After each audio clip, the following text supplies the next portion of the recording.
and today we'll be going over the Xbox Series X. Backstory about me and gaming: I have been a gamer since I had the Super Nintendo Entertainment System. That's the SNES. That was the first console that I played in like 2000 something. I actually never played the PlayStation 1, but I did play the PlayStation 2, the 3, the 4, the 4 Pro, the 5. And believe it or not, I had never played on the Xbox, on any Xbox console, prior to getting the Series X. But then I thought, like, hey, let's just get an actual Xbox console instead. And I went with the Series X, and keep in mind that this is the digital only edition. It is the white Xbox Series X with no disk drive and 1 terabyte of storage. So this is not a technical perspective or review of the console compared to other consoles.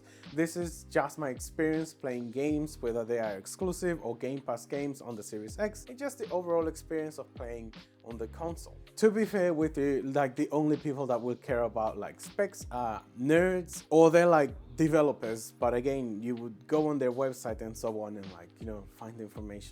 You wouldn't go on YouTube to get the specs. Or people that just don't have a life. This type of people. So yeah, I recently bought a 4090 and I was playing Mass Effect 2 on it, and then I saw that it dropped 1 frame, so I'd like to get a refund for that. What? What do you mean I can't get a refund for 1 frame? I want 165 frames per second every second.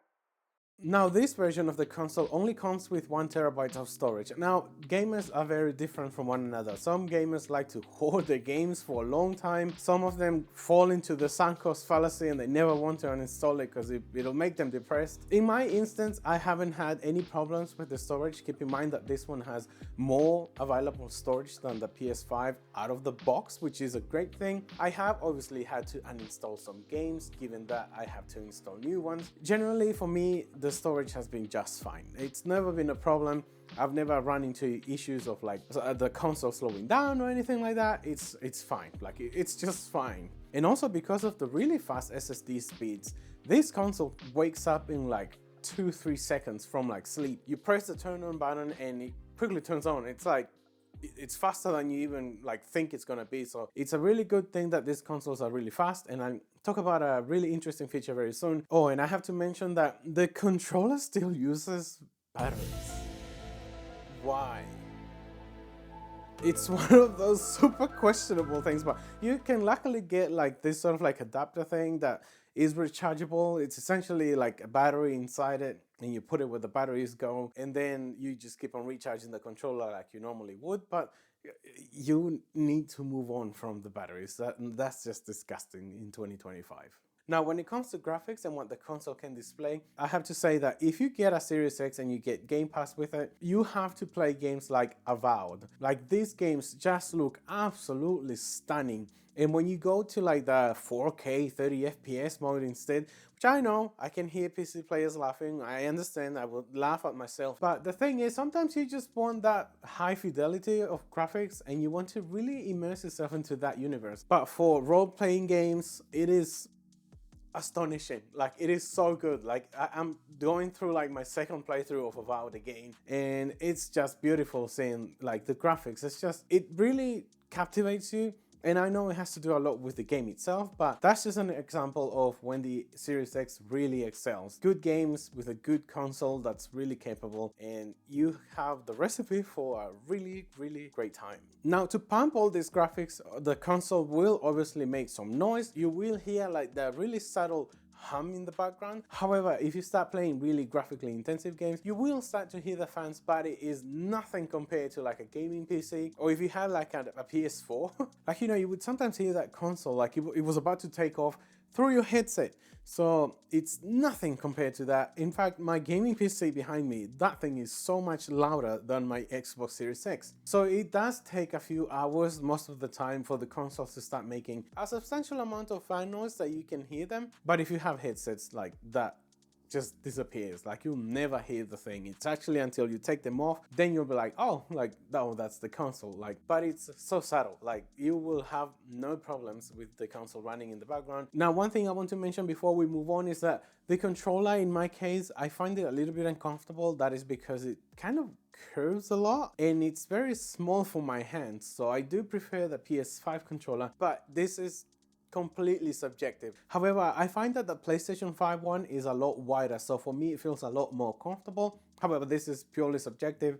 You might be different, and again, it's just in my instance that the shape of the controller of the Series X didn't quite, it's not as comfortable in my case. Now it's 2025 and I went through that time where it was PlayStation versus Xbox while PC was winning in the background. I think we moved on quite a long way from that kind of like era where it was the console wars. Like it's still happening, but I do think that nowadays it's the games that really define the console. But this is where Game Pass comes in, and there are a lot of games in there. You can also get EA Play with that, so you can play some Battlefield games, for example. There are a lot of options, and I would say that if you're having a really bad time on any console, really, just change games, play a different genre. Like my time with consoles was like coming to an end. I didn't really want to play on the PlayStation 5 anymore, didn't find it fulfilling, it was boring, and I thought, this is it, like I'm just playing on PC now. It's goodbye to my PlayStation 5. And then I got the Series X, and then I started playing games like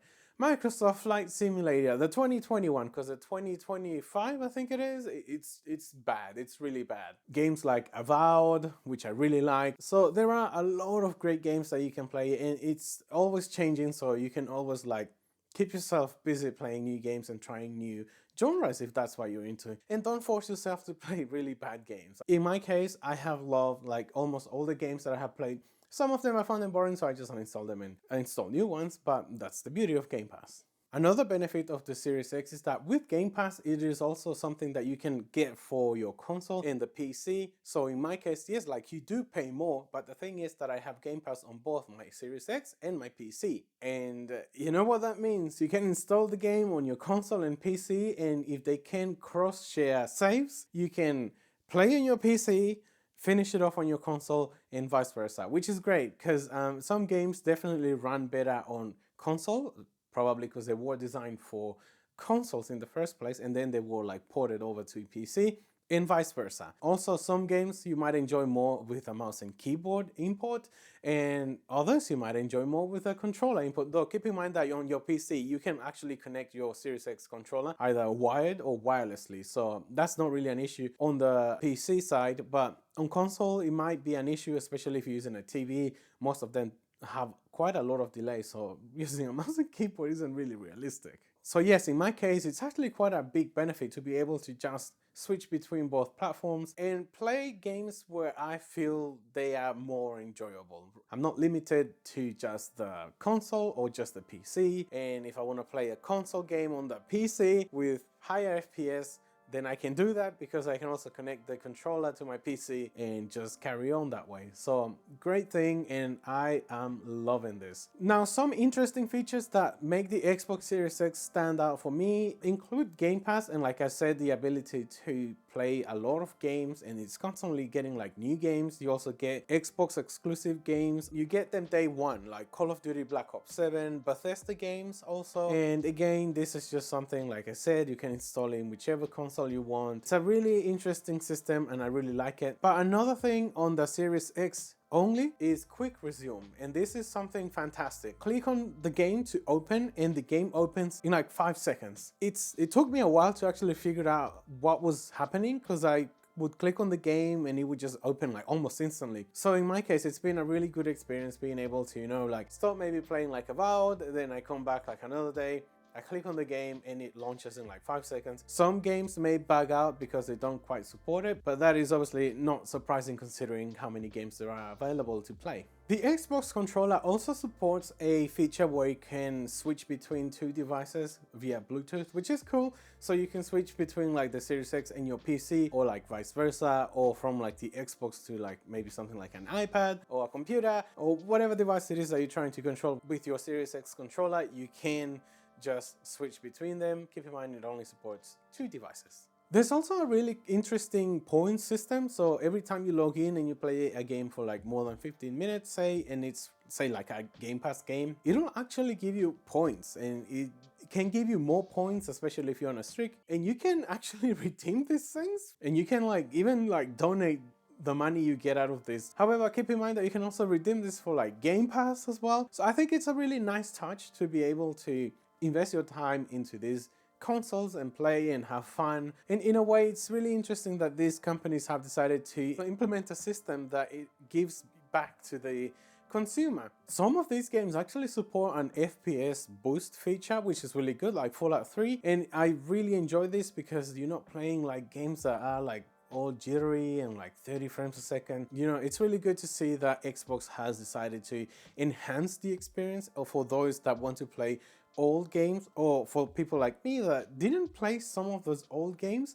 I get to play, you know, a better version of that game. So that's really, really cool. Okay, so some of the things that are questionable, I would say, or confusing about the Series X in my instance include like the game portal. Sometimes if you download like a game, it'll take you to the launcher of that game, especially if you do this on PC, and then the progression isn't shared between like the Series X and the PC. So I end up being in this sort of like, where do I download the game from so I can access all my progression? And one last thing I want to discuss is the Xbox app on Android. It is terrible. Like, it is absolutely terrible. And sometimes it doesn't quite connect to the console, so the games you just installed don't appear and you can't uninstall it, for example, or you can't uninstall other games, and it becomes a mess really quickly, and the performance is just disgusting. So this is like the one thing that really, really sucks. But don't let these things deter you from getting a Series X. If you want to get a Series X, by all means, go for it. I think you're gonna have a fun experience, and even if you have a PC, you know, to be able to just sit and relax on a console, it's just such a unique experience. I will obviously continue to play a lot more in the Series X and in the new games, including like